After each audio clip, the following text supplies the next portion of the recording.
En Égypte, l'or a bondi de 6% le premier jour où la Russie a commencé à mener une opération militaire spéciale en Ukraine. C'est la hausse la plus rapide en un jour depuis plus d'une décennie, atteignant de nouveaux sommets qui ont dépassé 1900 $ l'once au cours des 2 premiers jours du conflit. Le marché de l'or est affecté par les développements politiques ces jours-ci. D'abord, vous avez la guerre entre la Russie et l'Ukraine. Ensuite, il y a les développements économiques. Le marché se prépare au taux de la Fed des États-Unis. Si elle augmente les taux d'intérêt à la mi-mars de 50 ou 25 points de base. La demande en Égypte a été bonne, dans une certaine mesure, mais les hausses récentes du prix de l'or ont ralenti la demande. Ces développements affectent les investisseurs, mais ils ont aussi un impact sur des millions de familles égyptiennes, en particulier pour les foyers à faibles et moyens revenus.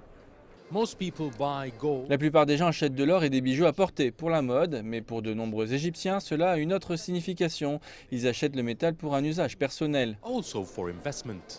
Marina Ouagui travaille comme infirmière dans une clinique dentaire et achète des bijoux pour ses fiançailles. Je n'aime pas les designs excessifs, j'aime le genre simple. Je recherche des bagues en or. L'or 18 carats est ce que j'ai toujours voulu acheter. Les prix ont augmenté, mais je dois l'acheter. Que puis-je faire? Quand je le garde avec moi, c'est utile à long terme. Oui, ça a l'air bien, mais c'est utile. Parce que l'or n'est jamais vieux et sa valeur augmente. C'est un investissement. Et si le prix augmente et que j'ai besoin d'argent, je peux le vendre. La grande majorité de la population de ce pays d'Afrique du Nord craint de se lancer dans le marché boursier risqué, mais elle n'a pas non plus les moyens de s'acheter un bien immobilier. Par conséquent, il est devenu une habitude pour de nombreux Égyptiens, au cours des dernières décennies, d'acheter des bijoux en or avec leurs économies, quel que soit le montant qu'ils ont économisé. C'est encore une habitude forte et profondément enracinée, jamais obsolète. Économiser de l'or vaut mieux que de l'argent. C'est héréditaire. Tout le monde fait des achats d'or.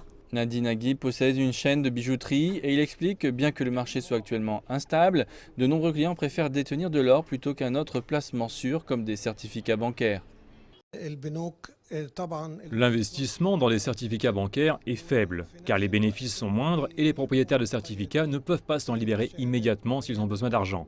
Et alors, ils perdent le retour sur intérêt.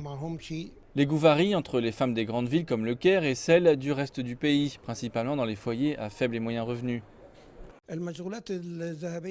Le bijou le plus populaire dans les principales villes égyptiennes est l'or 18 carats, car il est beau, avec beaucoup de design et de nouveaux modèles sont lancés en permanence.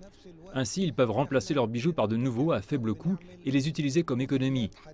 Les plus demandés dans les villes de l'Est et de la Haute-Égypte concernent tous les types de bracelets et colliers en or 21 carats, qui sont de meilleure qualité et plus chers. On recherche la qualité plus que le design, afin de pouvoir faire davantage de profit lorsqu'il faut revendre. En raison de cette tradition profondément enracinée au sein des familles égyptiennes, les experts sont convaincus que le marché de l'or se remettra rapidement de la volatilité actuelle.